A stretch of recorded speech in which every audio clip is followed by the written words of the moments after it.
Hey, my name's Jonathan, and I'm a veteran.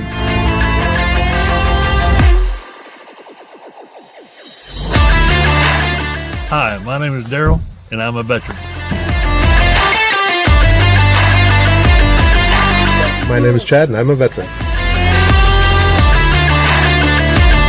Hey, I'm Travis. I'm an Air Force veteran. Hi, my name's Ashley, and I'm a veteran.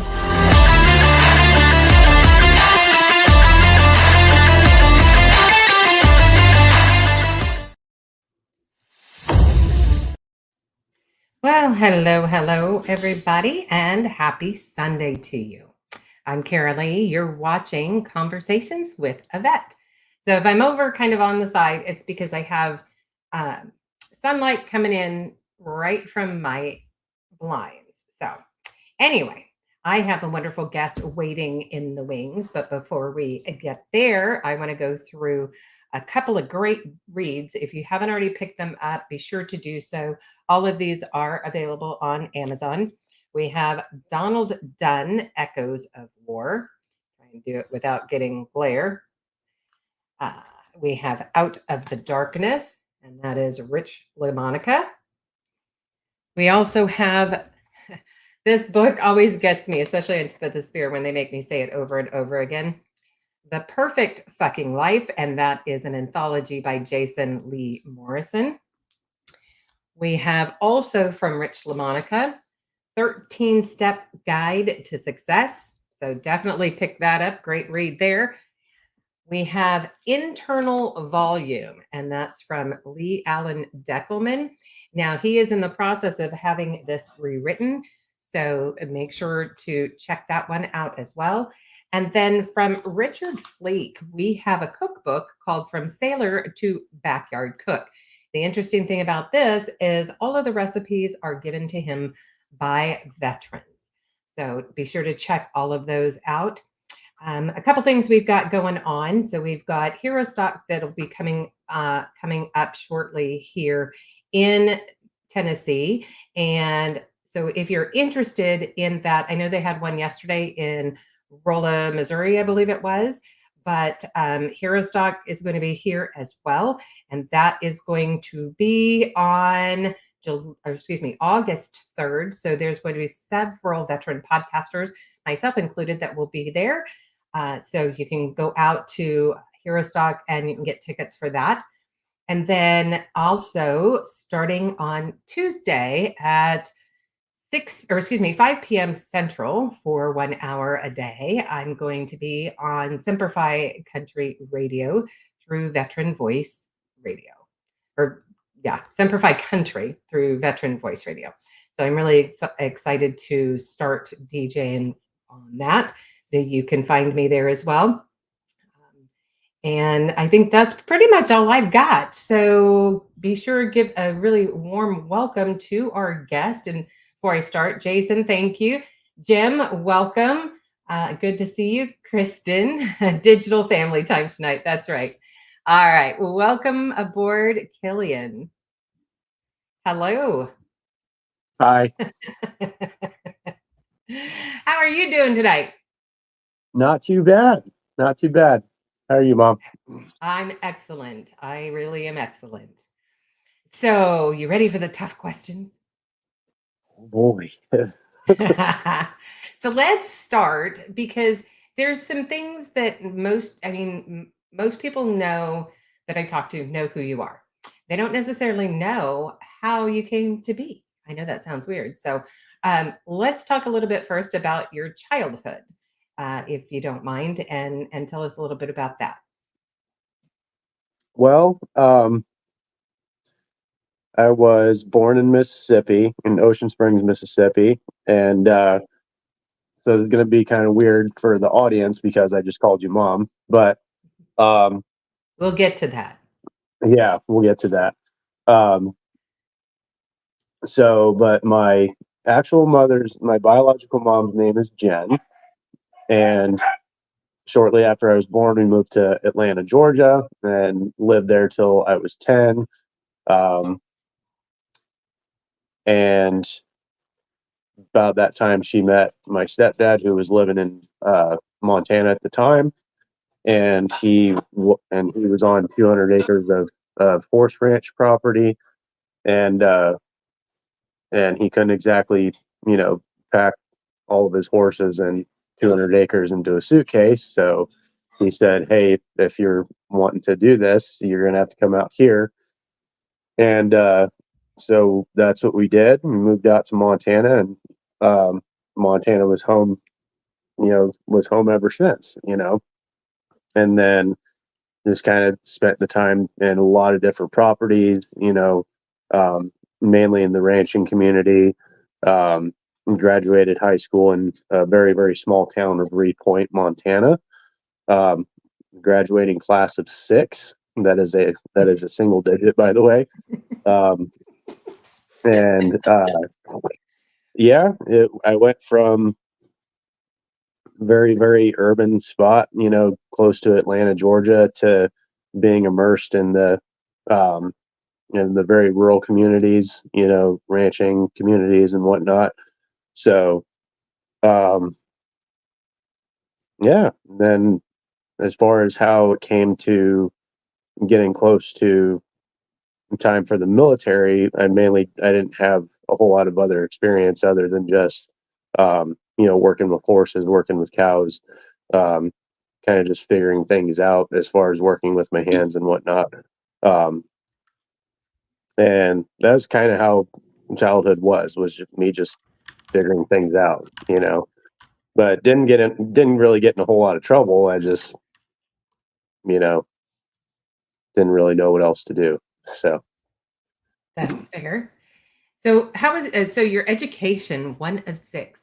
Now, I know what that's like. Well, not me personally, but I know my kids obviously know that because we're from Montana. So, mm, but their classes were a little bit bigger than that.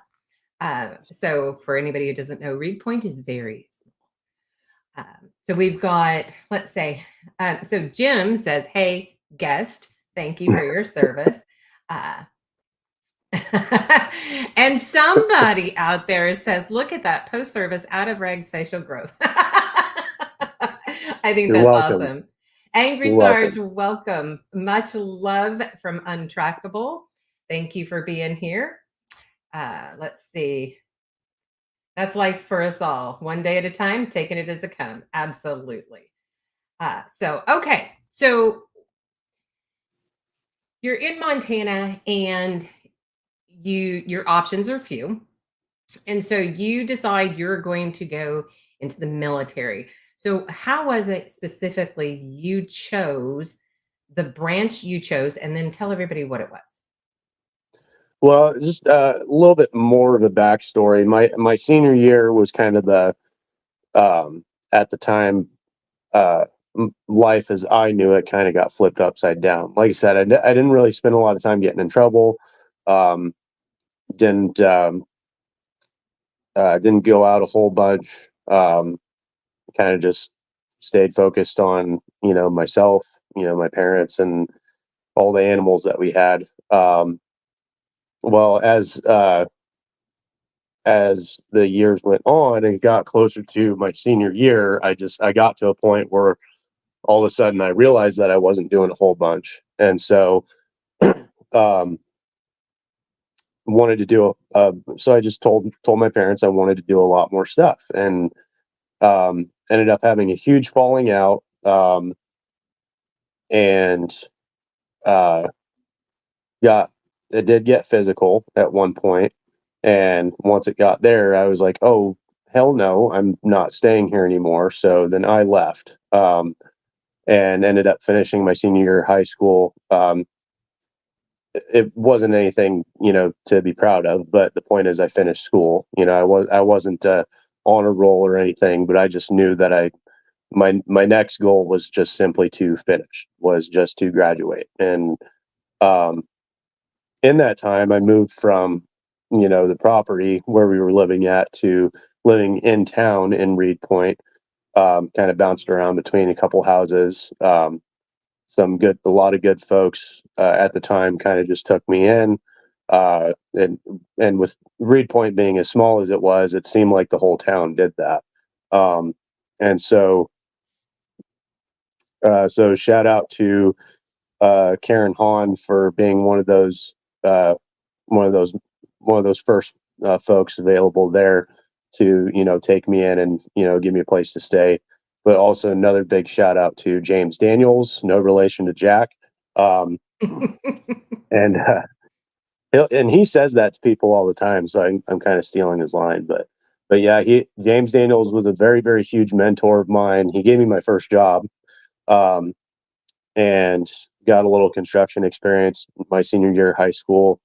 But I was in and out of his house as well. He helped me get my first car, and just everything else under the sun as far as teaching me things that he felt like I should know. And so, as far as me choosing to join the military, I went from having a plan my junior year and living with my parents, wanting to go to college and this and that, to all of a sudden having no options at all, except to just either keep working or do something that was going to just kind of project me into something better than myself. And so the only option I had was the military. Well, I'll be honest, the National Guard recruiter got to me first. It wasn't necessarily I was looking for anything in particular. It's just I'm sure everybody else can attest to this that's in the chat right now. If a recruiter's good, he's good. And so he threw college at me because I told him what my plans were up until that point. And he was just like, "Oh yeah, the National Guard will give you college." Da, da, da, da. And I had those plans, and but then well, I'll get to that later. But yeah, that's basically what happened. Is I went from having a plan to no plan at all, and yeah, the Montana National Guard recruiter got to me first. So there you go. So you've signed, and you're on your way. You get to basic training. You knew this was coming, right? Yeah. So was it a shocker for you? It was. I mean, but honestly, not as much of a shocker as I thought it was going to be. The biggest shock was just trying to figure out what I was supposed to do next. And I got there, and this was back in 2009, and before they started handing out stress cards, because so I'll get back to the basic here in a second, but like people were in your face. They would push you up against the racks if you mouthed off. They would leave us in the front leaning rest for hours. So this was a time where they still messed with us a great deal before they started essentially putting a chain on a lot of the drill sergeants back then. And so I think we were like one of the last 2-3 cycles maybe that still got smoked is the way what it was called. But yeah, it's just all the stories are true. I'll never forget us being in our formation area and just being in the front leaning rest, and like I always tried to be in like the second and third squad, because there was 4 total, and there's like, and you're starting out, there's like 80-90 people in this platoon, and by the end of it there's like 60 or 70, either guys drop for quitting or injuries, what have you. Right. But I would always try and be in the middle because it was harder to see. And so I'm, whenever the drill sergeants weren't around, I would drop to my knees, like, but that, honestly, that was the worst. Everything else was just, pretty standard. We learned how to, learn DNC is what they call it in the Army. But they just call it drill in the Marine Corps. So learned how to walk, talk, stand, wear your uniform properly. Biggest difference there to what we'll get to here in a little bit was, they were already calling us soldiers. They were already calling us warriors in Army basic training. Wow. So the feel is a lot different. So You were already one of them before you even got through. yeah, yeah. Okay. I think that. So I'll just go ahead and establish that difference now as we get further into the conversation. That's fair. So, but the biggest shock was, for me, was just trying to figure out what they wanted me to do. Because I kind of went in there, like, okay, this is military. I've seen movies, like this is going to be hard. So I just kind of went ahead and prepared myself ahead of time. And I was just like, okay, here we go. Whatever it is, let's do it. I just kept telling myself, I made a commitment. This is what I have to do to get back to my unit in Montana. This is what I have to do. This is my first steps into X, Y, and Z. And so I kind of just held on to that for the 9 weeks of basic. Right. So everybody should have one, at least, funny story of their time in boot camp and or basic training. So what would yours be? Well, since I went through it twice, I'll talk about the first one. Yeah. So at the time in Army Basic, you had females and males integrated at this point in 2009. Already. Okay. That was impressive. Yeah. And so I was like, oh, that's how it is now. I wasn't all mad. I wasn't trying to be like, oh, girls shouldn't be here, because I didn't know any better at the time. Like, this is my first stint with basic training. And so, but they had all the dudes in one squad bay and all the girls in the other squad bay. The only time they were together was anytime you were out of the squad bay. Well, there was this one gal that was specifically challenged. I'll just put it that way. And well, her problem was she kept leaving her rifle everywhere. Oh no. Which in the military, yeah, oh yeah. No. So this was at the start of phase 3, and she left her rifle unsecure once again. And there was this one drill sergeant that, and this was like early in the morning, right? We were getting ready for some field thing, and and I just remember this one drill sergeant screaming at the top of his lungs. And I didn't know, I thought like all of us were in trouble. But as I got into formation, with my rifle and everything, and we all just kind of looked. I was able to kind of look out and just see him with this rifle in his hand. And and at the time I didn't know any better, because at the time I thought that he had literally ripped it in half. But the thing is the M16 is held in by 2 bolts that are over, they're about a quarter inch thick, give or take, right? Okay. So looking back, I'm pretty sure that he took the pins out and then pulled it apart, because and I used to tell the story like, oh yeah, he just ripped the pins out. But it's just like, now that I know a little bit more about science and metal and stuff, there's no way to pull 2 pins apart. But anyway, what he was yelling was, if I ever see you in Iraq, I'm fucking running. And then he pulls the gun apart and then chucks the upper and the lower receiver down in between the platoons, and then of course has her go get it. But yeah, like the fact that a drill sergeant said that to a brand new soldier was pretty hilarious.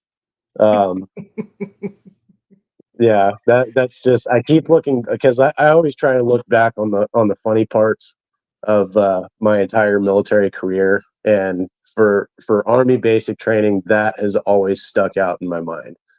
Was that particular moment was of course I can't, for the life of me, I can't remember the guy's name, but there was that. Oh, and there's another drill sergeant, like in training, like he hadn't earned his hat yet, So he was just walking around in his beret, but he was still like knife handing people and like yelling at people and stuff. And this guy was nuts because like, you know, whenever he was like in front of the platoon, like he was like in character, like trying to be a drill sergeant, in training and whatnot. But then when he would catch like just a few of us standing around, he had like Polaroids in his pocket, and one of them was him skull dragging somebody down some stairs when when he was in Iraq, like literally fingers in the eye sockets and everything. And yeah, like literally skull dragging. So he's like, "Hey, check this out!" And of course, all of us like we're all motivated at this point. We're like, "Oh my god, that's so cool!" And yeah, but but then our senior comes out. He's like, "What are you guys doing?" He puts the thing back in his pocket. He's like, "Uh, go clean something." Nice. So Goodness. Okay, so some really interesting times and during basic training, and mhm. it sounds like you got some serious motivation happening. Yeah. Um, and so what was your MOS in basic? So starting out, um, I was a 63 Bravo, I think, because the Army changes their MOS codes all the time. But anyway, I was a wheeled vehicle mechanic, is what it was. Ended Okay. up being 90, and it ended up changing to 91 Bravo is what it ended up being. So, because that was my plan my junior year. I had plans to go to college, get a degree in diesel technology, and since I was going to the National Guard, might as well have a job in something that I'm going to be going to college for anyway. And Okay. so that was my job initially, and also because I just didn't know what else to do. I never considered starting out. So I have to say this now because it's going to mean something later in the conversation. Like when I first joined the military, happened to be the National Guard, I never considered myself a badass by any means whatsoever. I never considered myself tough. I never considered myself brave or any of the attributes that you consider for a warrior, if you will. Um, Once again, all the shock factor of Army basic training of me just trying to figure out the next thing was kind of a precursor to the rest of my career, if you will, as far as me figuring things out about myself. So, but that's what I did.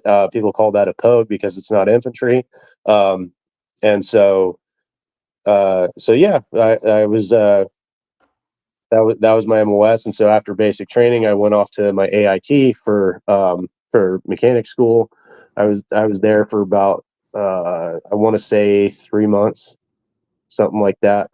Um, Got back to my unit in Montana, and also I actually didn't do my original MOS very much to begin with because my unit was a maintenance company, and so 91 Bravos in that company were a dime a dozen. And especially in the National Guard, when you have like a bunch of good old boys together that are constantly working on stuff, and I'm trying to learn how to work on stuff, when it comes to just getting stuff done, they just let you know um, the guys that actually know what they're doing just get all the maintenance done so that we could actually go drink at every night during our drill weekends. So it was kind of hit and miss as far as if I ever learned anything else in my old unit. But anyway, also what ended up happening later down the line is they ended up having to reclass me to be a generator mechanic. Um, so yeah, I ended up going to two different mechanic schools in my time in the Army. So Okay. yeah. And how long were you in for? In the National Guard, I was in for about 5 years. Um, geez, 5 years and like 8 months, give or take. Okay. And So you talked about that being your mechanic was your first MOS, or I guess that'd be a yeah, second if you went to the diesel. Is that right? Is that considered a second no, MOS? No, Or yeah, still? it was my first MOS. So, Okay. and then like I said, I had to get reclassed to generator mechanic. But I'm waiting for your next question You know to where I'm talk about. going. Oh yeah, to talk about what else I did. So, but Yeah. yeah, those are my two, my first two MOSs in my military service. Okay. And were you ever deployed? Yes, I was. Okay. You're going to make me drag it out, aren't you? Oh yeah. Oh yeah. Okay. Remember what you asked for. So you were deployed, and what year did you deploy? And where did you deploy to? My first tour was to Helmand Province, Afghanistan. Um, I deployed June 18th of 2012, and then got back in March of 2013.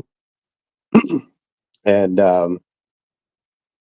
so that was my first tour, and the rest of my tours were um, after I joined the Marine Corps.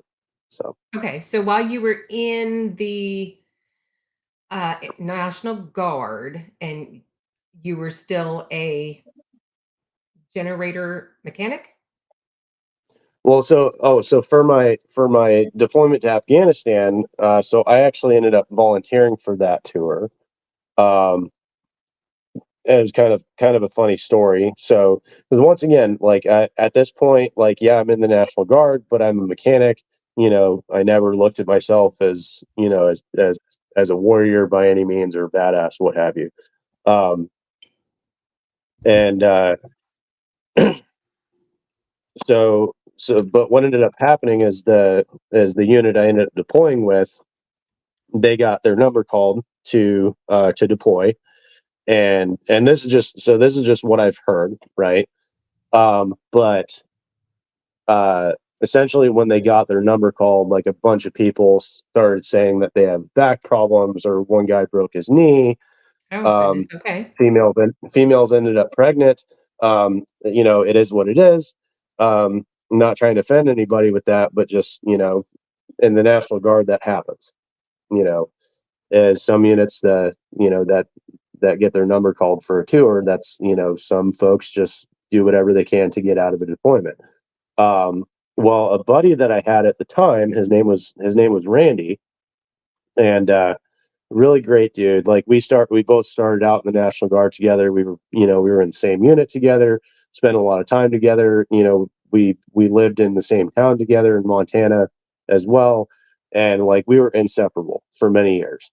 Um, well, he ended up getting a volunteer request in the mail to jump on this deployment, because that's what the unit ended up doing. It's like once they were under strength um, for their mission, they started. So they sent out letters to the entire state of Montana, to all the units in the state of Montana, requesting for volunteers.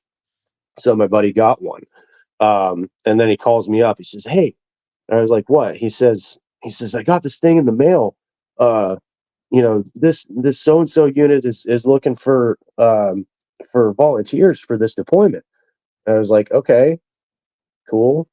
You know, He's like, "Well, I'm gonna go on that." I was like, "Well, hold on, like, where are they going?" And he's like, "They're going to Afghanistan, man. Come on, let's go." I'm like, "That does not sound fun, dude. I'm sorry, it doesn't sound fun."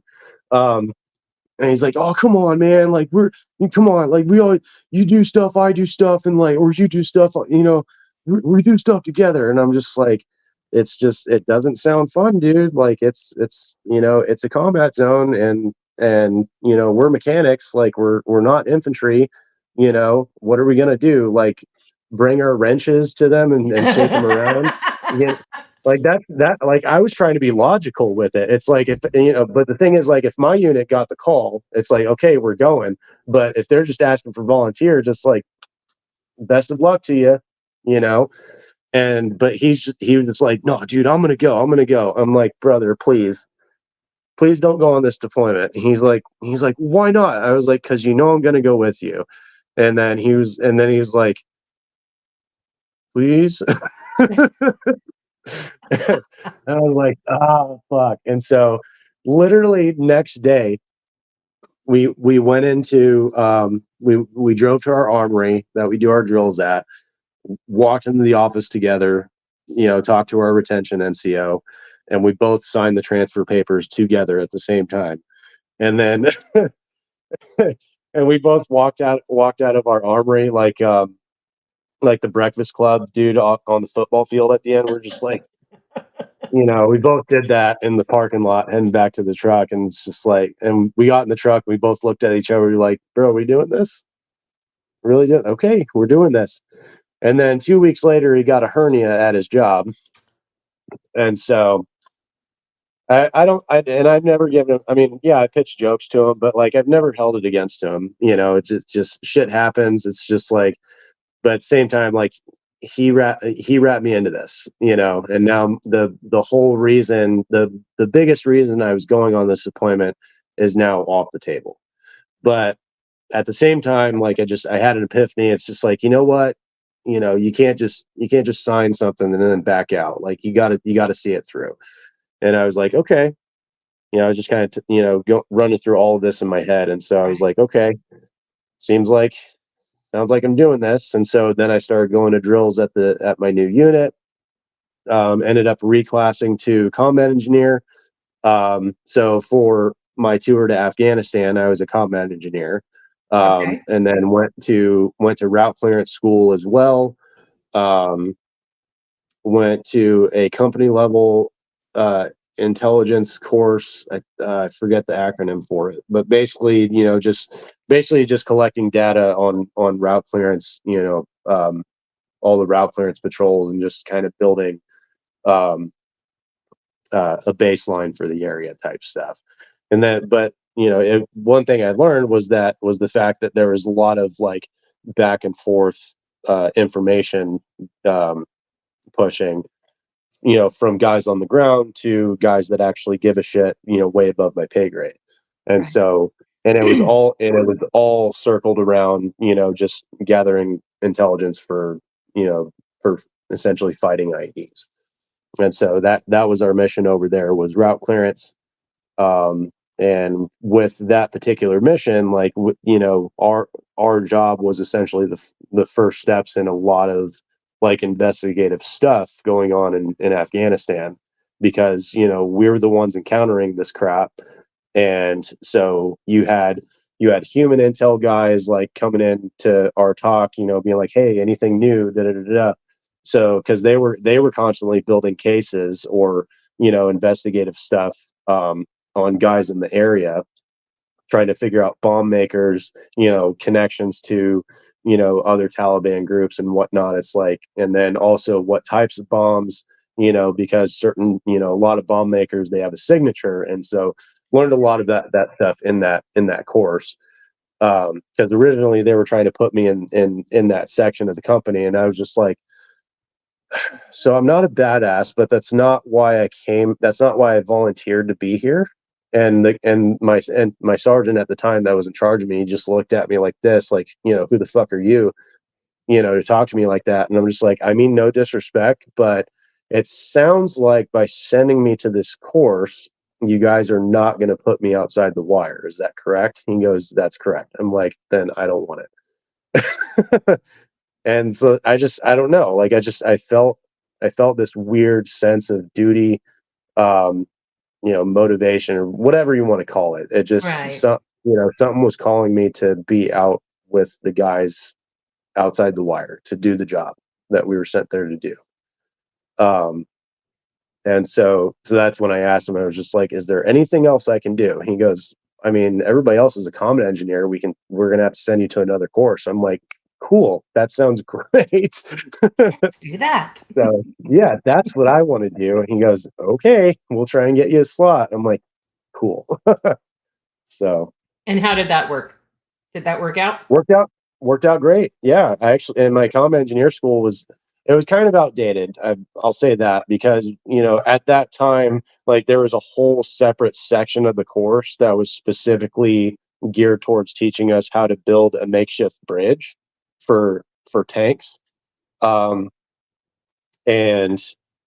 everything else about the course, we were blowing stuff up. So we had to literally, like, halfway through course, we had to stop all the fun, and it's just like, hey guys, here's how you put a bridge together. Basically, the Army's erector set. Doesn't that sound cool? And we're all just like,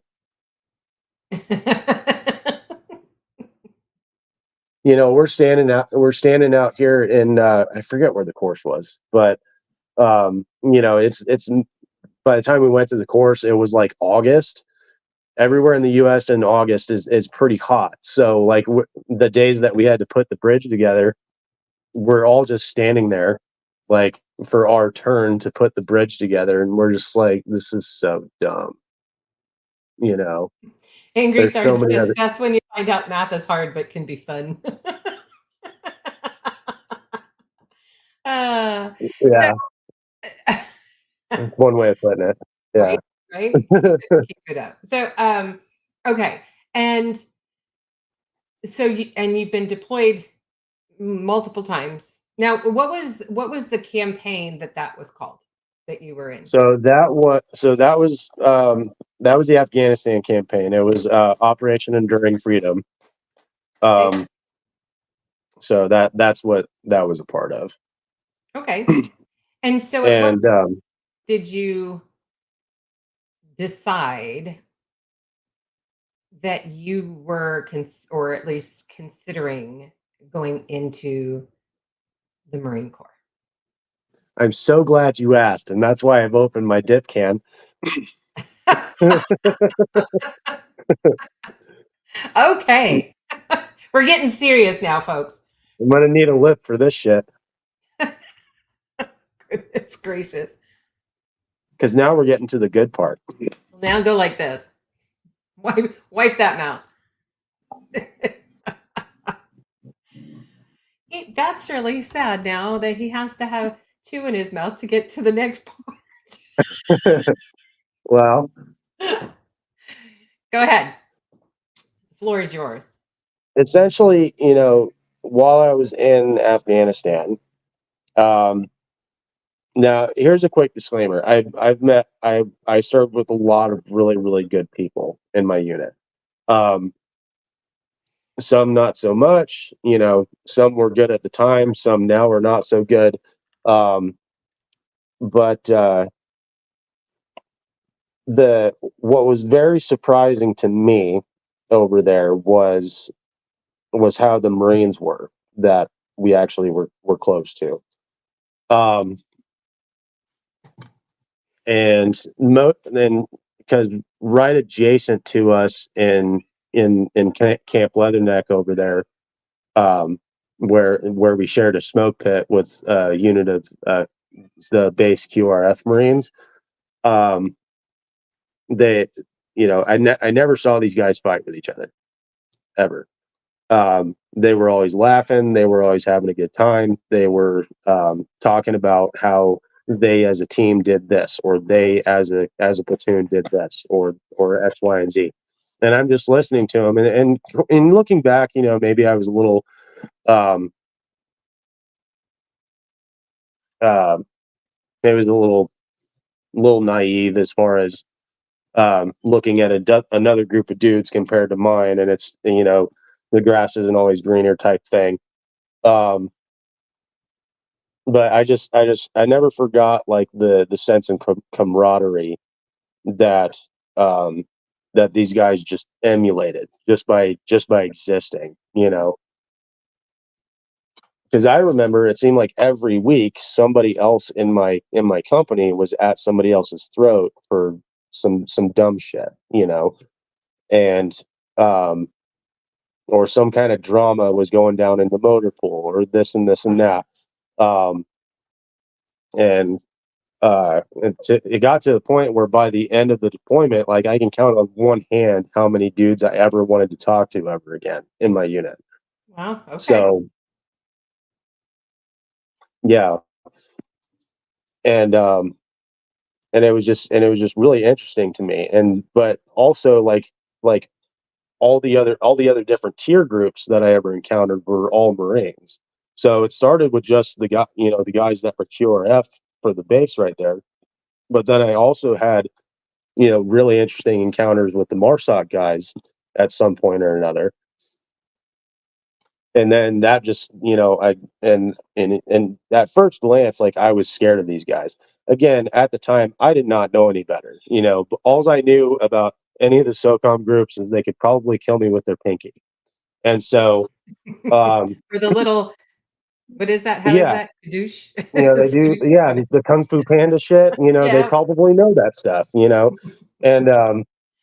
and so, but the thing is like their walk, their stance, the beards that they freaking had on their faces, it was undeniable. And so, but then there was one time where I was in my motor pool. I was just, well, I got, they sent a runner to come get me. They were like, hey, Sergeant so-and-so needs you at your truck right now. I'm like, dude, my truck's ready. Like, what do you need me for? He's like, I don't know, but they need you there right now. I'm like, oh, for fuck's sake. So I walk down there, and then I see these huge dudes wearing BDU camouflage, and they're standing around my truck, and I'm just like, did a 90-degree offset, and I went into the office for the motor pool, and I was like, what the fuck's going on around my truck, guys? And they're like, those guys are MARSOC. I'm like, what did we do? And so, and then the E7 comes out. It's like, you need to get out there right now. I'm like, all right, stop, Jesus, you don't have to yell at me. And so I walk out there, and I'm dragging my feet because, like, I don't know what's going on. I know these guys are super important. Like, what would they want with my truck, right? Well, what we had at the time was a robot, and it was a really, really big robot, and it ran on tracks, and we used it we took it with us every patrol every now and then to try and just to have we didn't use it very often, but we had it available to take off the truck if we need to. And it was called the Doe King robot, and so it had two different heads on the front of it. It had a full flat dozer blade, had one of those, but it also had I forget what it was called, but it was essentially a cylinder with like hundreds of these tiny hammers on little chains, and they just beat up the ground. And so we had that available to defeat, to kind of pave the way for certain routes if we suspected that an IED could be there that we couldn't pick up with any of the radar stuff that we had.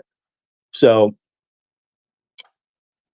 as I got closer, I realized these guys were standing around that robot, and I'm just like, okay, did we steal it from them? Like, who signed for this? I'm thinking like all the technical shit. I'm like, whose name is on the paperwork? 'Cause now these guys are mad and they're gonna beat us up or some, like, all of this stuff is going through my head. And then one of them sees me walking up, and he starts walking towards me, and I'm like holding my breath at this point. And then finally he gets up to me and he goes, yo, dude, is that your robot? And I'm just like, oh. So like just like the way he talked, like, instantly was relieving. And so because he was so cool, and he just started shooting the shit with me, and he was just like, yeah, so we got like a mission coming up, and we're just gonna take it. I hope that's okay. And it's just like, dude, I'm not in charge of it. And but anyway, so he needed me and my buddy that I always rode with to kind of give him a quick rundown of how to work it, all the parts, what it does, and this and this and that. Run the remote. And so then this guy just started telling stories about how one of the other teams used one of these robots to breach a building. So definitely not what it was designed to do, but they decided to use that robot like 2 or 3 weeks prior to that, and they breached a building with it, and did their thing. God knows what they did, what they needed it for, why they did that, but yeah, he was telling me, he was just like, yeah, this thing's really cool, and so like we just breached buildings with it. So To interrupt briefly, Lee Deckelman is on, and he wants Oh to know if boy. you're on 23andMe because he has a lot of Sheltons that he says he's related to, so he's just curious. I have no clue. I've never, I've heard of 23andMe. I've never really dabbled in it. But I don't have an answer for you. There you go, Lee. Yeah. So, So, okay, so you've gone through, you've loaned out the robot, mhm, and you've dealt with Marines multiple times, mhm. MARSOC especially, and Yeah. So that's so sorry. So I kind of got sidetracked with that story, but basically, that's like, a good story. I instantly looked up to these guys, right? And and just the way these guys carry themselves, it was just different, you know. And so I kind of held on to that through the rest of the deployment, and it just kind of shook things up in my head, you know, after I got home. Um, and fast forward through some of the dark times that following year after I got home. Um, I got it in my head. It's just like, you know, I went through I drove around the desert for 9 months straight, you know, basically playing IED roulette for what, you know? And I just wanted to try and answer that question, you know? It's like, why did I do that?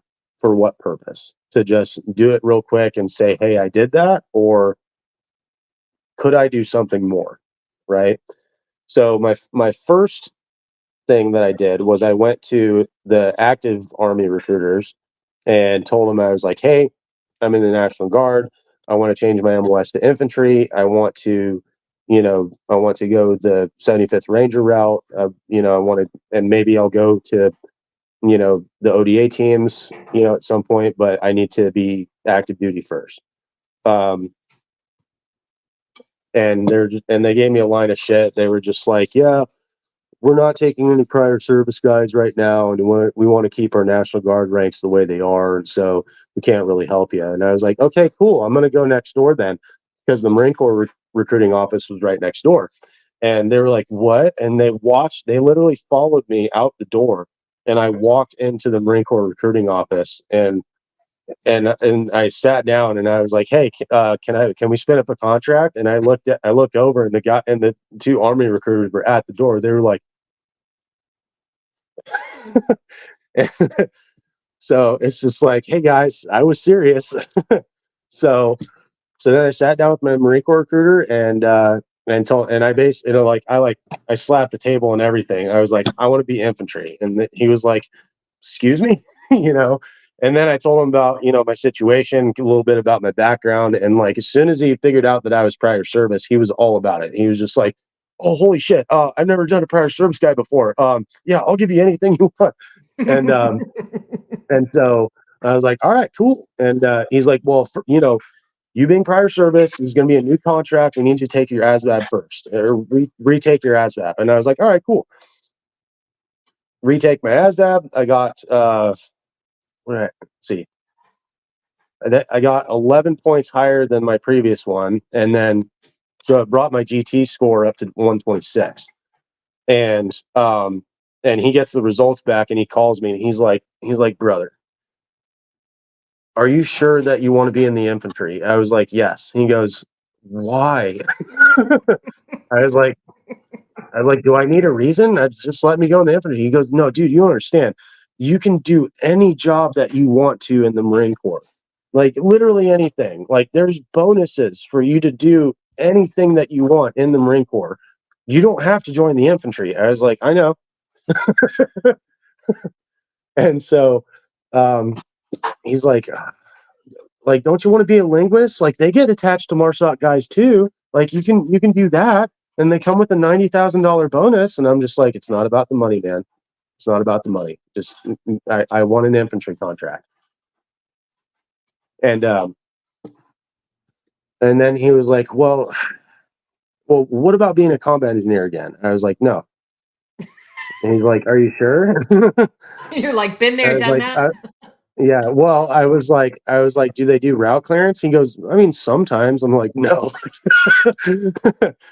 And I was like, well, like, what do your combat engineers do? And then, he called up a buddy and he said basically the Marine Corps' combat engineers are more like jacks of all trades versus the Army Engineer Corps, which has combat engineer, vertical engineer, and horizontal engineer. So, and it's simply because the Army is so much bigger that they can have three different engineer MLSs.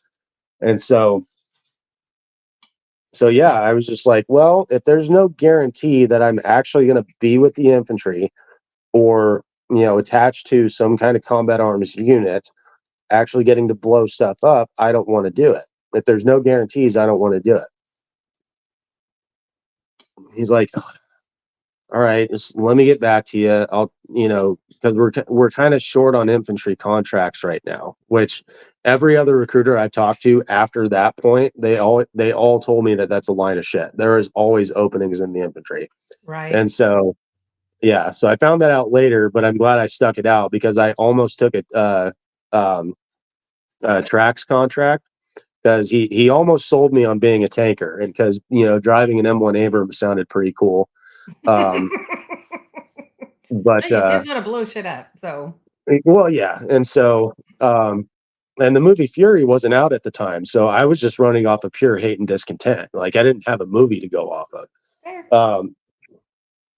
But anyway, but once again, glad I held out because then he called me at one point. He was like, "All right, got some good news. I got a security force contract for you." I'm like, "Oh, what's that?" And so he's like, "Well, basically, it's like the Marine Corps SWAT team. Like you're like your infantry, but like you do other like stuff." And I'm just like, "That's vague as shit, bro. Like that's super vague. Like what are we talking about here?" And kind of gave me some more information on the training, on going through extra training, and where I could get stationed. The fact that I could already, there's two different sides of it. One side stays home, for 2 years, and then the other side of the house does is like fully operational. It's a self-sufficient platoon, and I'm like, oh, that sounds pretty cool. And he's like, yeah, and they got designated marksmen in there too. He's like, yeah, you could do that. And I'm like, okay, all right, now I'm with you. And then he talks about like the small portion of security forces that is part of the presidential detail. And I was like, okay, don't want to do that. And he goes, well, the thing about it is like when you sign the contract, there's no guarantee where you're going to go. And I'm just like, brother, you're killing me. So, but yeah. Anyway, that's how. Okay. But like, well, in closing, like the thing about Afghanistan is just it changed a lot of the gears that were turning at the time. I saw a lot of shit over there that, first of all, nobody should see. But also it got me thinking of like why are we here? Like why are we doing this? And also, am I doing my part to end this shit? You know? That's a fair And question. at the time, I didn't feel like I was doing anything. You know, route clearance is especially in the Middle East, is a never-ending job that doesn't get anybody anywhere. Yeah, it protects a lot of guys. Don't get me wrong.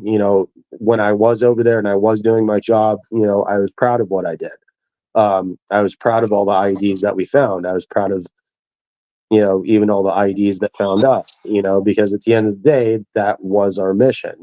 That we either find the IEDs or they find us, so that nobody else runs into them.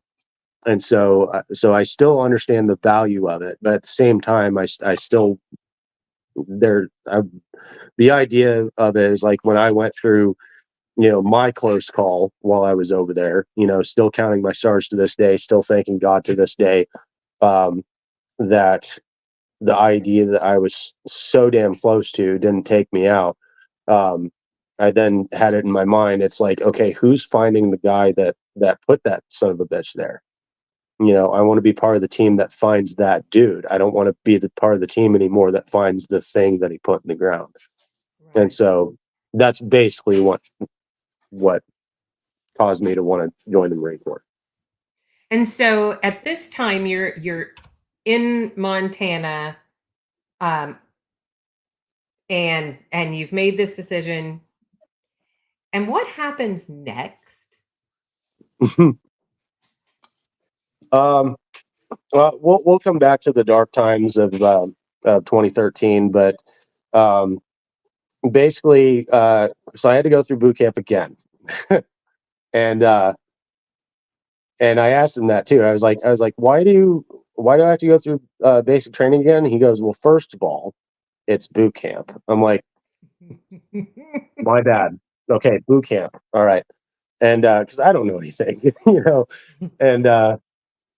and so he's like, well, the thing is every other branch hands their titles out. The Marine Corps earns their titles, and I'm just like, and I'm already motivated at this point. I'm like, that sounds so cool, and so he's telling me this, and he sits me down. He does the whole thing that I'm sure you've heard about already. He hands me these. I can't remember how many they were, but it was like 12 or 13 of the little plaques, and it's like you pick 3 of the ones that you want or that stand out the most to you. And I picked sense of belonging, challenge, and I can't remember my third one was, which I'm sure a lot of Marines listening to this are just like, dude, how do you not remember the 3 plaques you picked? And it's just like, dude, I already served a little bit at that point. I'm just trying to get I'm just trying to get out of the office and sign a contract. Like I already want to be through boot camp already, but the biggest 2 was sense of belonging and a challenge. Because I had realized that the National Guard was not taking me anywhere, especially with my MOS, and so the sense of belonging, like trying to be part of a much tighter knit group, was what was drawing me the most. And then in that tight knit group, I knew that once I had that, no challenge was impossible. There you go. And so that's why I picked those 2. And so you go into boot camp, and I do. now you've already been through basic. How different was boot camp from basic? I got to figure out how to describe this. So I was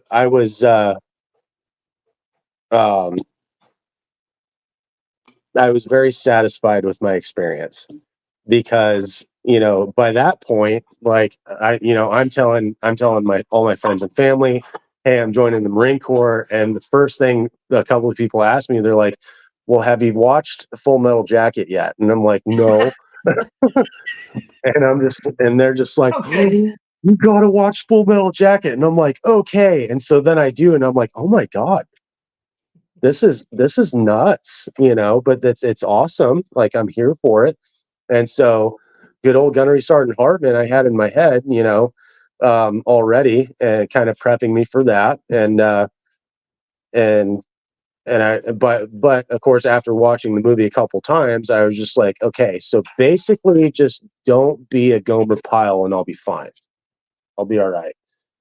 And, Fair. That's but fair. like I went into it with that mentality, like already. I was just like, okay, they're gonna hit you.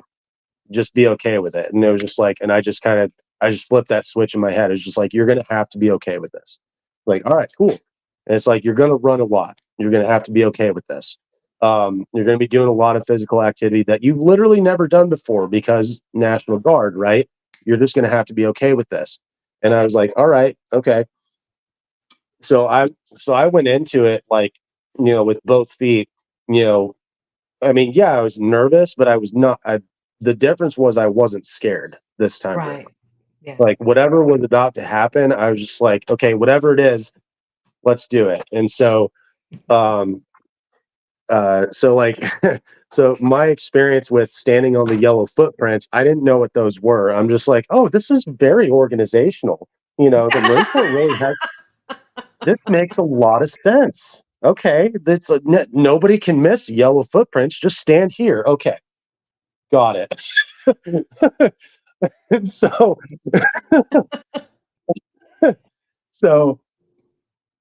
everybody, I hear about Marines talking about like when they stepped on the yellow footprints for the first time, they felt like this sense of fill in the blank, and I'm just like, what? This is nice.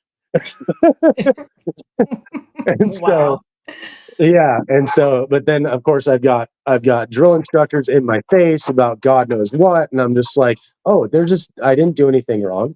They're just doing this because I'm ugly, and so, um, or they're doing it for this reason. Like, this is okay. I'm totally okay with this, and I'm like, there's a lot of loud motherfuckers like in my face. Like as soon as we get off the plane, they are already in our faces, and I'm just like, yes.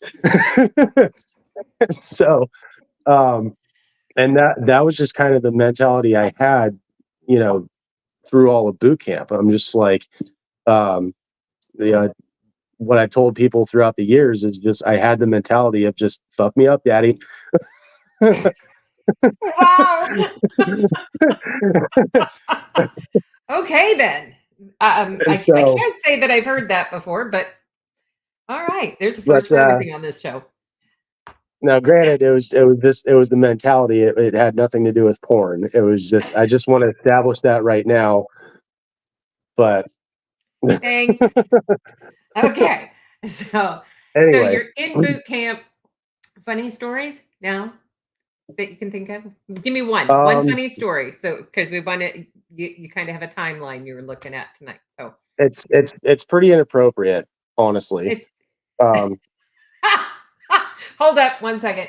yeah. Allow me to post something here for you.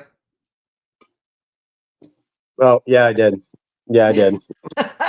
But Yeah, I did. somebody Anyway, says I'm not right next to you. So but for lack of a better term, that's the best way I could have explained it. So this is there your you go. story. This is your time Yeah. to talk about it, right? So, but the funniest part, the funniest time I've ever had in Marine Corps boot camp was so what they do every morning and night is morning and evening BDR, right? It stands for basic daily routine. And well, while you're standing online next to there he is.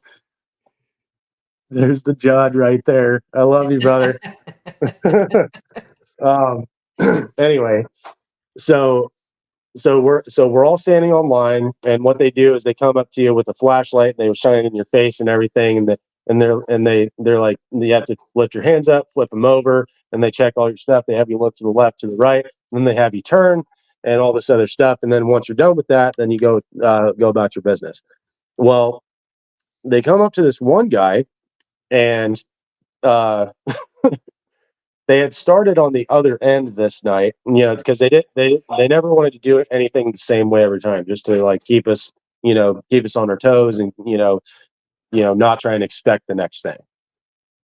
Well, there was this other kid, as one of the drill instructors came up to him, and in boot camp, they issue you underwear, right?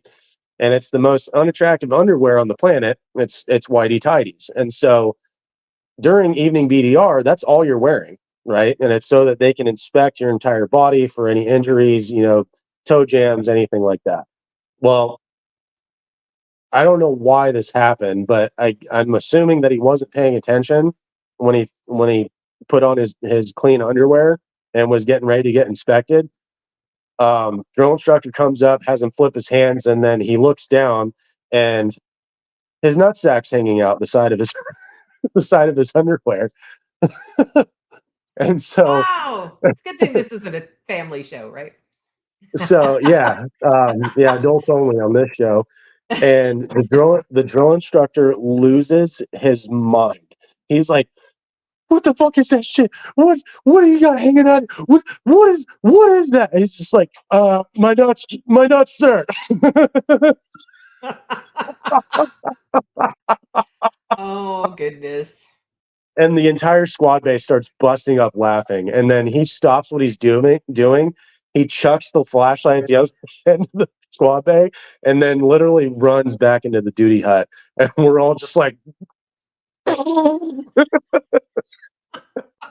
because we can't laugh, but yeah, Right. it was hands down the funniest moment in all of boot camp for me is Oh, poor guy. is You got to think when about this. that Oh man, embarrassment that he what, go through. like I said, I don't know how this happened. I don't even think he knew how this happened because he wasn't one of our smartest guys.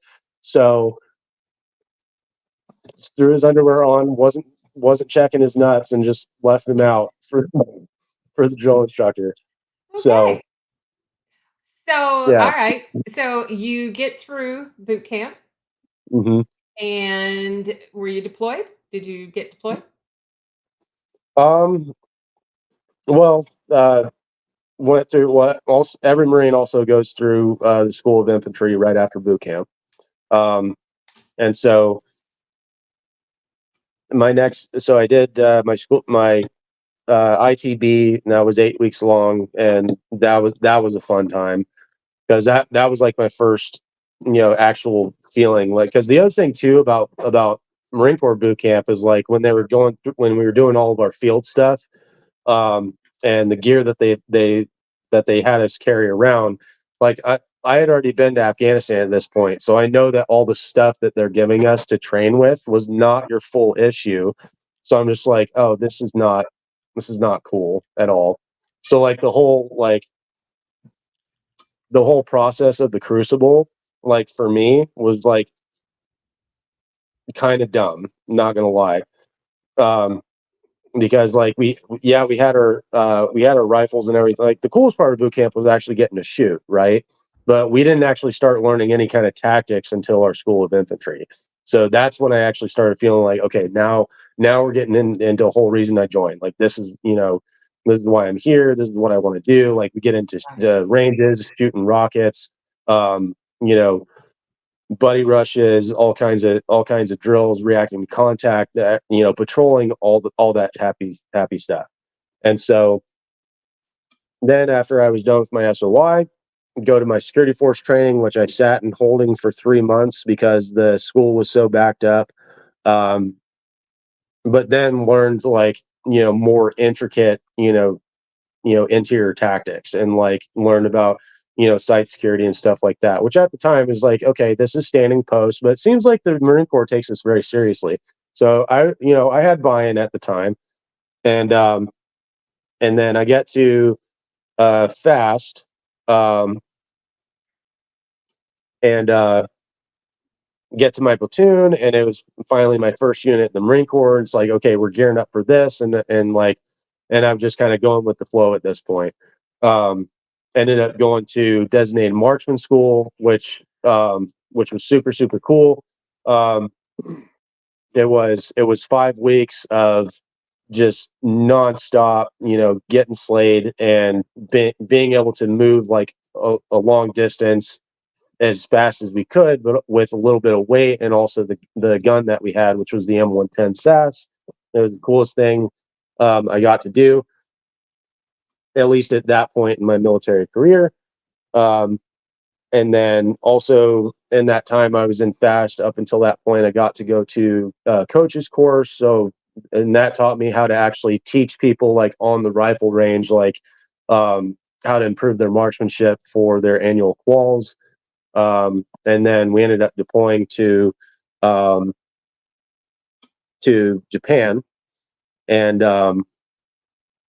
did we did an actual site security mission at some point out there, um, and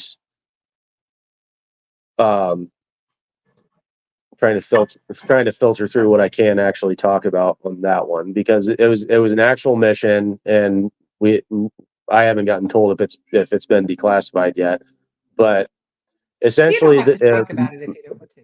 yeah. But the mission that I was part of, you guys, everybody in the country has now seen on the news as far as stuff that's going on in the Far East. So I was able to provide security for certain things that are now out there for everybody to see. So the fact that I was actually part of something, and then got to see it on the news like in real time, it was just like, holy shit! Like I helped out with that, and it was really neat. Um, and that was my first Marine Corps deployment. And then after my time in security forces was up, I went to 2nd Battalion 1st Marines out in Camp Pendleton, and then we did a UDP out in Okinawa, which was essentially just us just being available in the Pacific theater, or the Pacific AO, which is all a UDP is. So anytime you hear a Marine talk about, a UDP actually being a deployment, don't listen to them, because it's literally, you just go to Okinawa and you hang out for 7 months. That's all it is. Um, and then my next deployment was actually my last deployment in my whole military career. I was on the 31st MEU in 2019 as well. And I think total time I was on ship, I want to say, was 3 months, because we went out, went to Okinawa, linked up with the fleet, and then we went to Australia twice, and then bebopped back to Okinawa. Yeah, I want to say total ship time was 3 months, which was actually kind of a blessing, because most MEUs, like, you're waiting for the next port. Like, you're not doing a whole lot of off ship time. Like, most MEUs, you're on the ship for like 5-6 months. Oh, At wow. least that's what I'm told. Like, luckily that was my only MEU that I've ever been a part of. And so yeah, those are all my tours. Quite the story. So I'm going to go back to, did you ever get a tattoo? Yeah. Yeah. And what period of time was this? Was this? Well, my first tattoo was while I was in my AIT for the Army, and I watched the show Jackass a lot at the time. So I was a big fan of Steve-O, and so I can humbly say and proudly say that my first tattoo was your name tattooed on my ass. That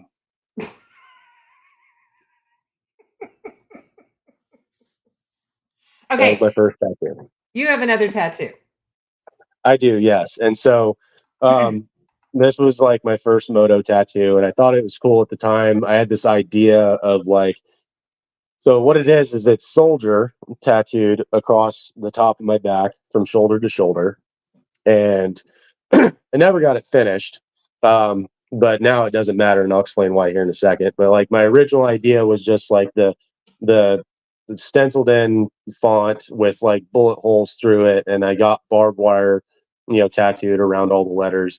And I was gonna have, like, cami netting on one end and then dog tags hanging on the other end, and that was my first moto tattoo. And so that was the idea for the end result. But then what my drill instructors quickly found when I went through Marine Corps boot camp was that tattoo.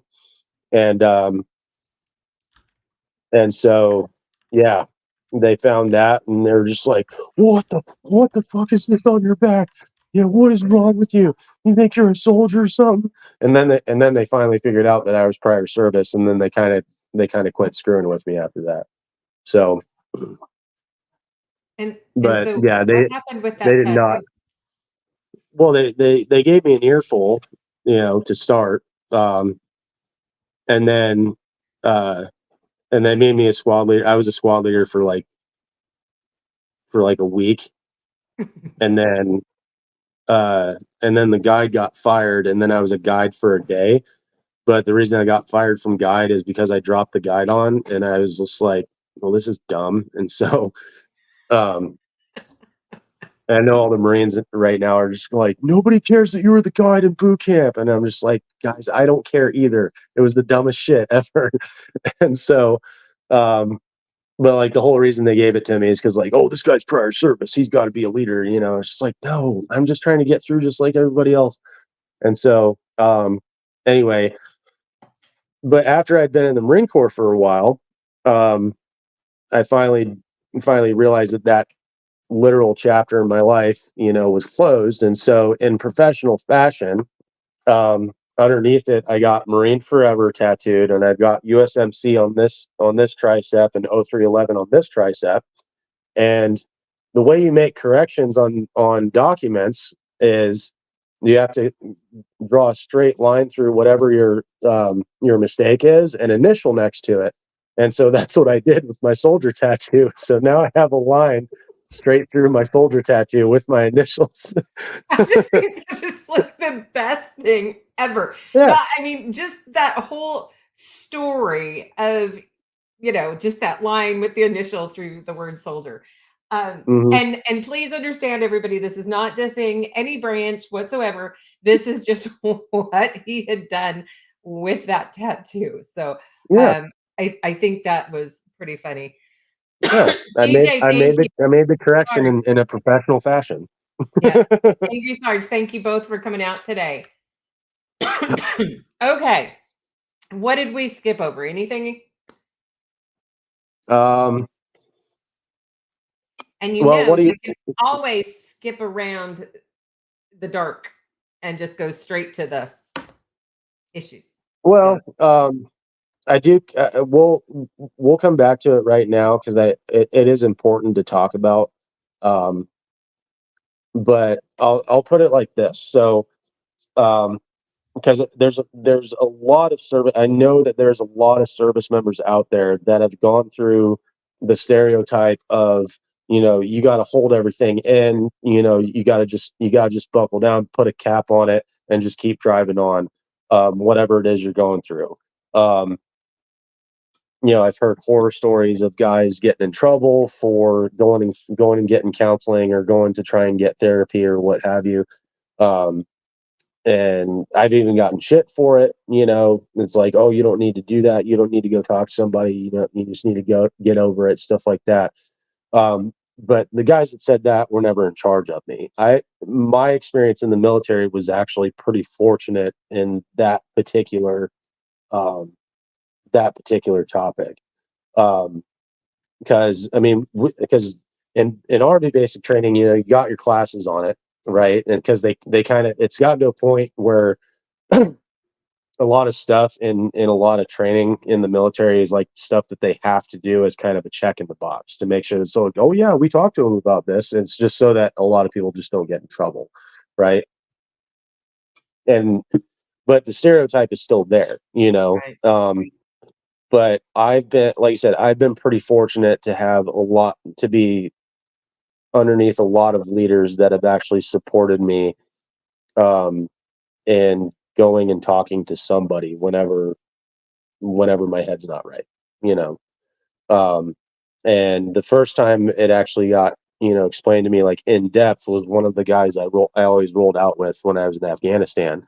Um, he was like, hey, so your primary MOS is a mechanic, right? I said, yeah. He says, so you go to training, right? You've gone through AIT. Have you gone to college yet? I'm like, no. He goes, well, the point is you've gotten some training on how to fix a vehicle, right? I said, yeah. He says, so what's the first thing you got to do when you're doing an oil change? And so then I explained it to him. And he's like, yeah, that's exactly right. And he's like, okay, so what about this? And then I explained it to him. He goes, so what about this? And then I explained it to him. And he's like, cool, you've gotten training on how to provide basic maintenance on a military vehicle, right? And I said, yeah. And he says, you've gotten a certification to be able to do that. Well, doctors and psychiatrists and counselors and stuff like that. And by the way, we can adjust the timeline if we need to. Yeah. But he goes, doctors, psychiatrists, counselors, a lot of folks have gone through training specifically to try and fix, people's headspaces. They've gone through classes upon classes um, on how to listen to people, how to figure out like keywords that means certain things. And so think of it as a mechanic for your brain or your mind, right? And unless you know how to do it yourself, you're probably going to take your truck to a mechanic to do a transmission swap, correct? And I was like, well, if I had the tools, I'd do it myself. I was kind of being a smartass, but he's like, That's not the point. um, but he went even further. He was like, for your house, let's say a bunch of pipes burst in your house. Who are you going to call? I said, a plumber. He goes, it's the same concept. So that was how it was first explained to me. And then when I got home in 2013, first thing I did was like, after that conversation, it was just like, okay, I'm probably not going to be okay when I get home. And so it was another one of those things, like I already prepared myself, for something that was probably going to come. And so got to like the last month or two at the end of that tour, and I was trying to plan out something to do for when I got home. And so then we got home, and the first thing I did was I jumped in my car and I went on a month and a half long road trip. And just me in my car, just getting lost in my thoughts, some good, some bad. But literally, and it kind of helped, like, just kind of ground me in the stuff that I was talking about earlier, as far as like what was that whole 9 months for? Like, what was the purpose of that? And the immediate answer was, it was to protect guys, other units in the area, so that they can do their job, basically. And it's like, yeah, that's the technical answer. That was our mission. That was what we technically did. But in the big picture, like, why did I do that? Because even then, I volunteered for it. Like, why did I actually volunteer? And then, like, I got done with my road trip. And what was cool about it was, like, I had no debt at the time. I had no bills. The only thing I had, my car was paid off as well. Only thing I had was my cell phone bill and my insurance, and had a bunch of money from the deployment saved up in it, and a lot of it just went into my gas tank, and I just drove. You know, so shout out to the Mind Over Land guys, because you guys got that figured out. So, but anyway, that's that. It was a really calming experience. And then,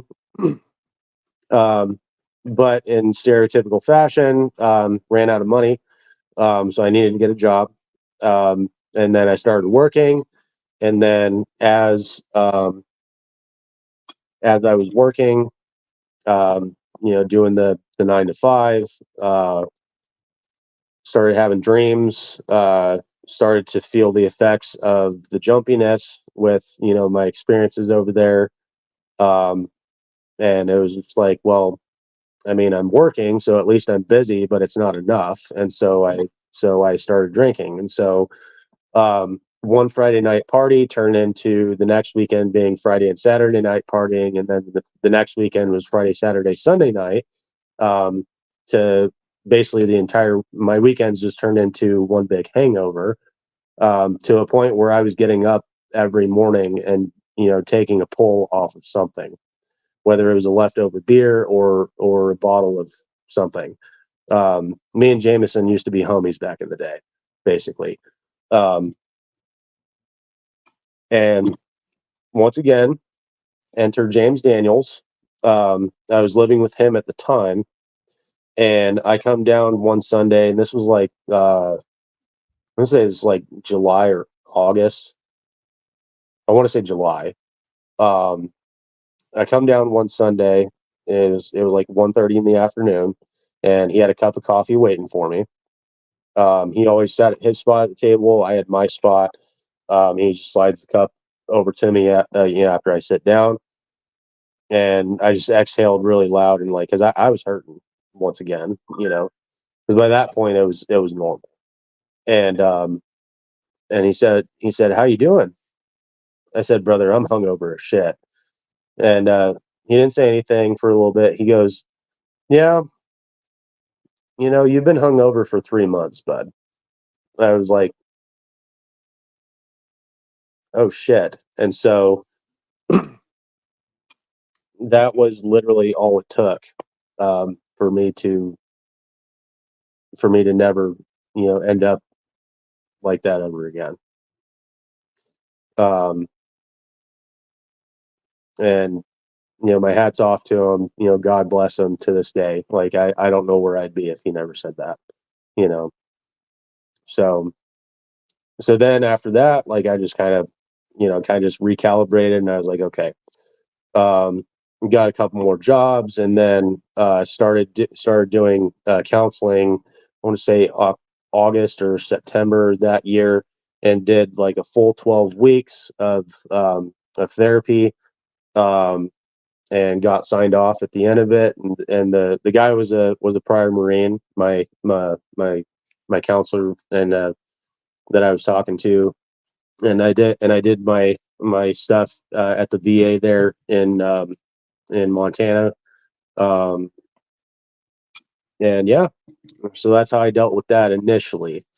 And so because of that, um, I've always tried to like encourage like counseling and therapy as often as I can, because I had my own experience with it. And so I was always kind of against the grain in that aspect, as far as the stereotype of, Right. military guys, always saying, "Oh, you don't need counseling," or just guys being afraid to get it because they don't want to get fired, or they don't want to get transferred, or get in trouble or something like that. So I've always had, just me in my personal experience in the military. Like I said, I've been pretty fortunate um, as far as being encouraged to get help if you actually need it. So And talking. I mean, yeah. just talking in general, right? Hmm. And getting the story out, and more, not so much so everybody can hear the story, but so you can get it out. Because if you don't, it just stays there and festers in your head, right? Hmm. So, now during your time between the Army and the Marine Corps, uh, so for those of you who don't know, Oh, Killian, okay. Yeah. yeah, you know where we're going. So Yeah. Killian is our son, Hmm. and I'll let you tell the rest of that story. Well, when I got home from Afghanistan, I ended up going back to my old unit, the maintenance company I was telling you about, and there was a new guy there that I hadn't seen, and for I guess for anonymous sake, we'll call him Brian. Um, Ran into him. He was a really really good kid at the time, and we hit it off. He was really funny. I was really funny. We laughed at each other's jokes, and we hung out a lot. And he told me, he's just like, "Hey, you live in this town, right?" I said, "Yeah." He goes, "I know these really cool people that we have card night every Wednesdays, and you should come over one night, for card night." And I was like, "Okay." I mean, sounds fun to me. I don't have anything else going on, and so in the time that I had moved from when I was living with James, I moved back up to the town where I met you guys. Um, I finally met you guys on a Wednesday night, and he all of us hit it off so well so fast that he ended up going to bed. Left you I there want to to say at your like own devices with us. yeah, and yeah, and left me there at the table, which I was totally fine with. He ended up Mhm. passing. What, did he pass out on the couch or something? No, Or he went down to the yeah, room oh yeah, he had a room. That's right. So yeah, he went to his room, but that was at like 11 or 12. But we all stayed up until like 4 or 5 in the morning, just 6. talking. Yeah, You know. and Jason and I had to be up the next morning. Hmm. But we did, right? We hit it off Yeah. just Yeah. immediately, and um, just hearing your stories and opinions, and um, vice versa, right? So Hmm. I think that was like the first real introduction of our Hmm. personalities and who Hmm. we were. So, yeah. And then Yeah. fast forward how long? A couple of years, I guess, It, maybe? yeah. It was a couple years into. Well, actually, it wasn't even a year into my Marine Corps time. or actually no, it was just over a year, Mhm. and was going through some family issues at the time. By this point, I have my first son on the way. At that point, um, and you know, and by You that can point, s like I had met you guys, but I was barely talking to my parents again, my biological mom, and basically, she pissed me off for the last time, but now that I had my son in the picture, I was like, you know what, this is not okay. I don't want you to have anything to do, with my son because of how you're being right now. Um, and so then I was like, well, now, he's only going to have one set of grandparents. And it was my wife at the time, that I was talking about. And she's like, well, now, I started thinking, it was like, well, what's he going to do when he starts asking about his grandparents on daddy's side? And I'm not going to have an answer. And so then I talked to you guys about it, and I vented to you guys about it. And you were just like, well, we're always going to be here for you, and that was kind of the first conversation. And then we hung up on the phone, and then you guys called back a little bit after that, and you're like, hey, how do you feel about us adopting you? And I was just like, what? Because you don't hear about it very often. But then I remembered your story about how you got adopted in your 20s, and and then that kind of just reminded me that all of a sudden it was possible. And yeah, so just skipping through a lot of drama that probably shouldn't be on a live stream. Basically, what happened is, you know, I was okay with it. You guys were obviously okay with it, and then I took some leave, went out to Montana, and then we went to the courthouse, and you guys adopted me. Yeah, Yeah, we had a district judge and all the papers signed, and yeah, he legally became our responsibility. And we were excited to have you as part of the family, but it kind of brings a whole new meaning to adopt a soldier, right?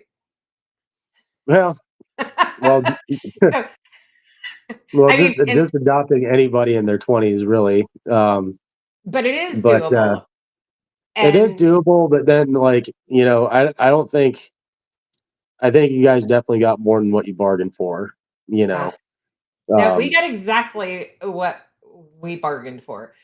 And so just keep that in mind, as time progresses, because life happens, right? You can't control life. It kind of, a lot of times you want to think you can, but it more controls us. So, you know, a lot of us have been in a lot of different situations that, aren't always the best. So we work through it, and that's the whole point of being there, right? Is being yeah. there for you. So, but yeah, so that's how Killian became our son. So we like to say he's the kind of the oldest, youngest of our kids, because this was like 8 years ago, Yeah. thereabouts. So kind of the youngest, but yet the oldest at the same time. So because I know we've hinted at this a lot on some different podcasts, and Yeah.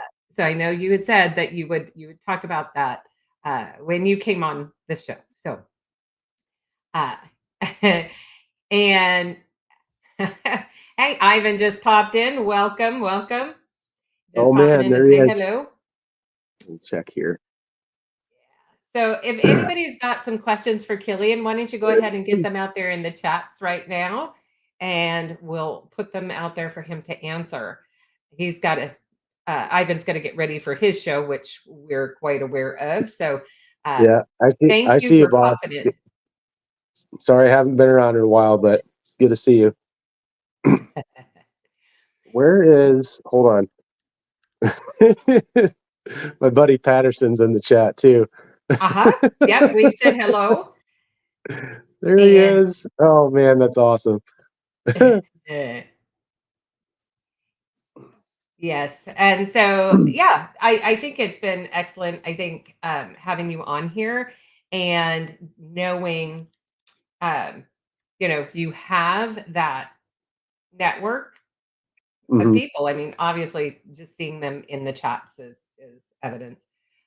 So we have I saw a question from Pop asking about a certain individual that I came across.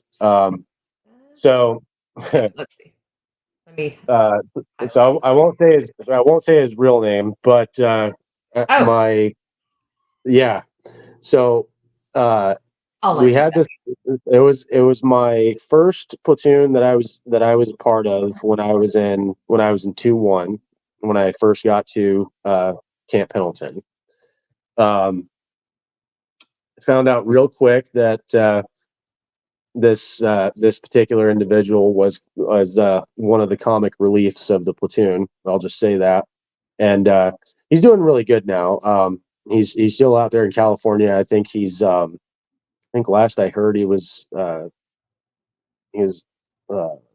California Patrol or something like that. Anyway, but he was definitely an interesting character. Definitely said a lot of funny things. He was the cause of a lot of punchlines. But one particular story was while we were out in Okinawa, we were doing night patrols. So we had the PVS 14s, which is just the one lens tube there for night optics that we used, and we were just patrolling around in our little training area there, up and down the beach, or just around the camp, whatever. And so what our platoon sergeant was doing is he was just letting in appropriate fashion, he was just letting the squad leaders do their thing, train their guys however they want to, and he knew where all the squads were, so he was just kind of bouncing around between all three. And so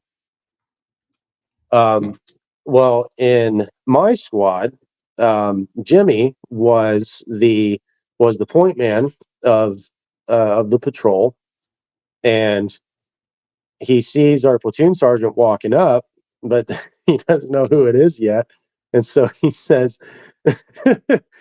and our platoon sergeant knows who all of us are, right?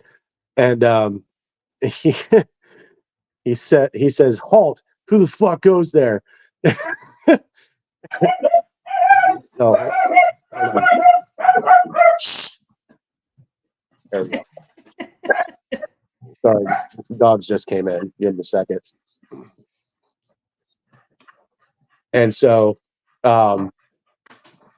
so he sees our platoon sergeant, and he says, "Halt! Who the fuck goes there?" Because you're supposed to say, "Halt! Who goes there?" But we're Marines, so so then our platoon sergeant responds with, "This is Staff Sergeant so and so. Who the fuck are you?" And he goes, "I'm Jimmy."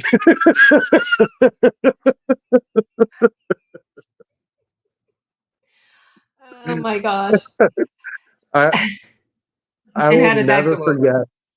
I will never forget that for as long as I live. It's just the only thing he could say was just, "I'm Jimmy." How did that go over? He just shook his head. It was like, "God damn it, Jimmy," and just walked off. So I'm going to do this. And we've got some comments and some questions. I'm going to do them a little bit backwards here. So the first one, we have Jamie Bass. Welcome. Thank you for coming today. And then from ITT, let's see. ITT, Krispy Kreme donuts or Dunkin'? Krispy Kreme, hands down. Krispy Kreme. Krispy Kreme. Yes. All right. So there you go. Let's see. Let's take that off here. Hang on. Hide. Okay. And then Jim wants to know, what are you doing now post Marine retirement? Well, now I am slinging ice for a job right now. It's not what I want to do permanently, but it's an income.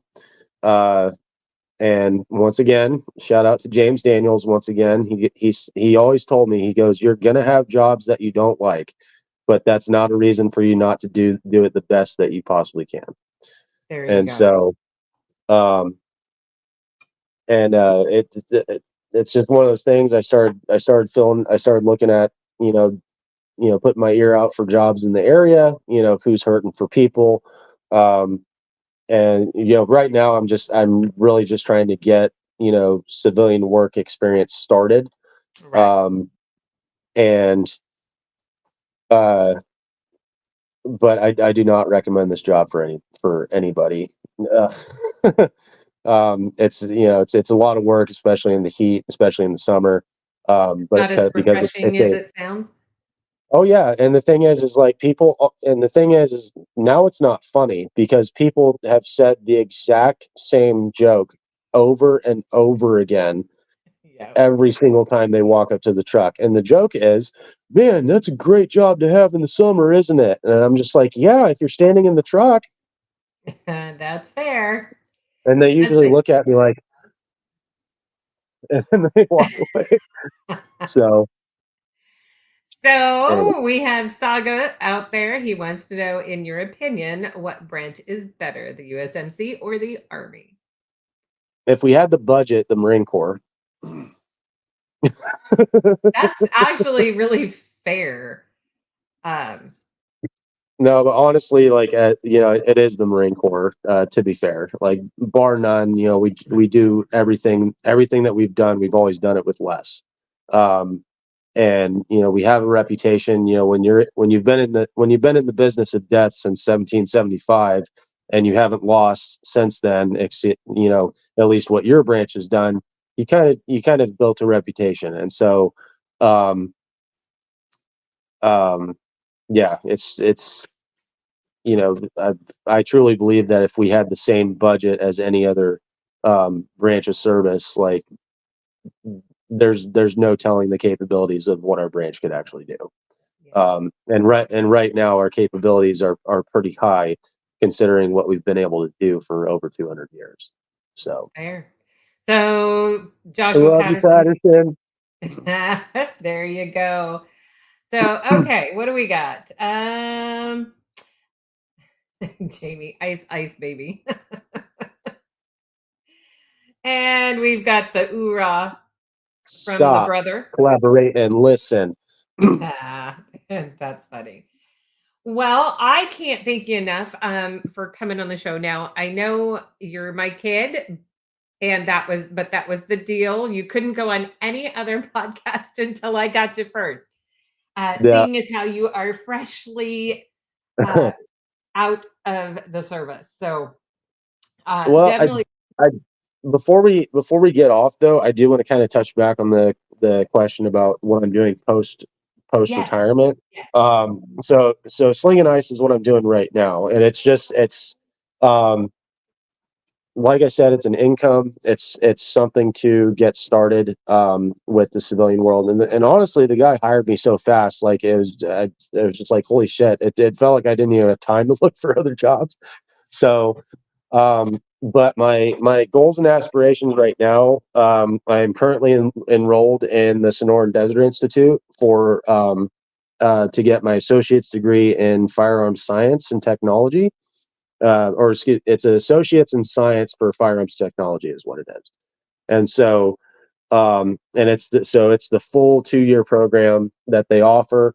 But honestly, it's just going to be a small fraction of the business that I eventually want to start. And the whole concept of the business that I do want to start, the focal point is firearms training. Um, but my passion is guns and working with guns, shooting guns, handling guns. Um, and it, but the kind of the foundation for that passion is the Second Amendment. And my military experience like just really solidified um, what the Second Amendment actually gives us as a right, as an American people. And so this is kind of going to sound like me preaching for a little bit, but in all honesty, the Second Amendment offers you the right to own whatever gun you want and however many guns you want to. It is a great right that we have, and that we all should fulfill. If we have the means to do so. Definitely not dogging on anybody that is a collector, because that is your right under the Second Amendment. But at the end of the day, the one gun that is going to save you in a crappy situation is the one that's in your hands. And so what I encourage anybody, not just whoever's listening, but also, anybody who is an American that does believe in the Second Amendment, what I challenge and encourage anybody to ask themselves is, you know, how much are you actually fulfilling that right? Um, and how much time are you putting into actually training yourself to be proficient with whatever you actually have? Um, because it's not only a right just as an American, but it's an obligation and a responsibility to your household, to your fellow American, to your family, and to yourself, um, to actually train, to simply train yourself. And you don't have to have anything nice to do it. You simply have to be able to pick up any firearm at any time and know exactly what to do with it. Um, but it all comes down to the time that you put into it. And so the money that everybody makes, maybe not so much nowadays, hashtag inflation. But anyway, um, yeah, it's hard. But the thing is anything that's worth doing is worth doing right. But most of the things that are worth doing right are not easy. And so buying ammo instead of the next gun is hard to do, you know? And so, because the way you have to look at ammo is not just for stocking up reasons, it's for training reasons. You have to be willing to put rounds through any firearm that you have so that you can get as proficient as you possibly can with it. Because when that day comes where you are put in that crappy situation, you're going to thank yourself for the time that you put behind that firearm. And so that is just kind of the whole mission statement, if you will, for what I actually want to do. I want to teach heads of households how to defend themselves. I want to teach them how to defend their families. And I want to teach them how to, um, get as proficient as they can for no. And the thing is, nobody should hope that day should come. Um, but that doesn't mean that you shouldn't be ready for it, is basically And that's what I'm that's getting a at. really good way to So, put that, because if for those who are not familiar with firearms, they might own one for protection, but they don't mhm, regularly go out and shoot it. mhm. Then they're, one, obviously skill levels down, but two, they're not as confident and they're less likely to utilize it in the event that they should. So yeah, I get it. I understand. And I think those are some really good aspirations. So I'm really excited to see what life has in store for you next. Um, I did want to drop a couple. So I know we've talked about this in the past. So one specific um, organization that is out there is the reconsniperfoundation.org. And then, if you do, you have any off the top of your head outside of that, Killian? No, those are uh, those are some good dudes that founded that group there. Um, there is another veteran program that I learned about recently. It's called Mighty Oaks. And it's kind of a little seminar deal out in Ohio, but I think they have multiple locations. That's just the one in Ohio is the only one I've heard about. Um, but it's for men of faith. So if you're a Christian and you're a veteran and you want to be around other like-minded veterans that are in the same faith as you, Mighty Oaks is something that you can go to. I have not gone to it yet. I just want to put that disclaimer out there real quick, but it is something that I'm interested in doing. Um, and it's basically just getting, and from everything that I've been told about the program, is it gets a lot of like, and we're talking like some hard motherfuckers, like guys that we're talking about Green Berets, SOCOM guys from every avenue, infantry from either Marine Corps or Army, guys that have done some really crazy stuff. Taking it, and it's something that helps guys like that just just come down a couple notches on their own and realize at the end of the day that we're all just people. And it helps like-minded veterans, solidify their walk with God. And so that's something that I'm also interested in attending here pretty soon. And I think at some point. I think I did. Let's see here. I don't know if it's the same, just Mighty Oaks program. Oh, yep, there it is. Hang on. Okay, so we're going to update that here. 1 second. Let's update that. That's a good one. But also the Mind Over Land program, I have not forgotten about you guys. Just my truck decided to exit the chat twice last month. And so it definitely it got me out of that last trip. But that is another thing that I want to do at some point, because as I told in my story earlier, road trips are wonderful for me. And if you have the time and you have the money to do it, just jump in whatever you have, pick a direction and go. And so it can be therapeutic if you let it. And so as soon as I heard that there was a program having to do with doing a cross-country trip of any kind, I was all about it. I didn't even need to know why. I didn't even need to know if it was a veteran program. As soon as I heard that it was, just a bunch of dudes in 4-wheel drives, driving together for, from point A to point B, like I was sold. So, and so because there's just something about, jumping in your truck and going out and driving around America that kind of just reminds you and kind of grounds you a little bit, and makes you feel good about why you served. And no matter what the branch is, it just reminds you why you signed up in the first place. Yeah. So there, and some really great people there as well.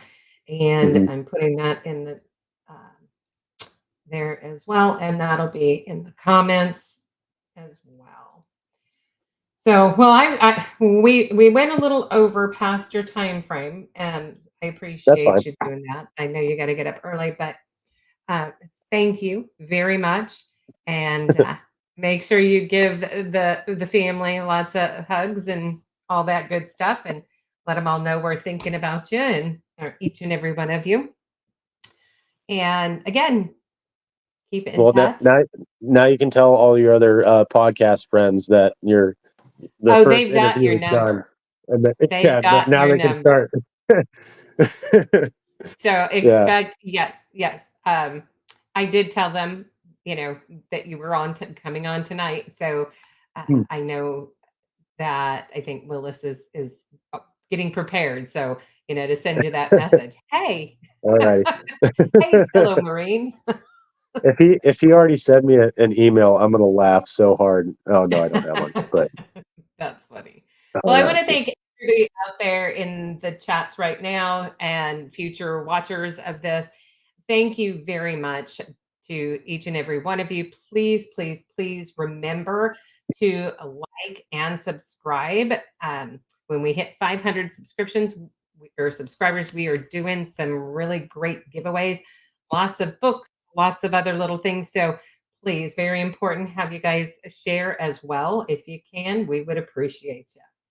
So Killian, if you want to hang tight for just a minute, and we're going to go ahead and head on out. So everybody have a great night.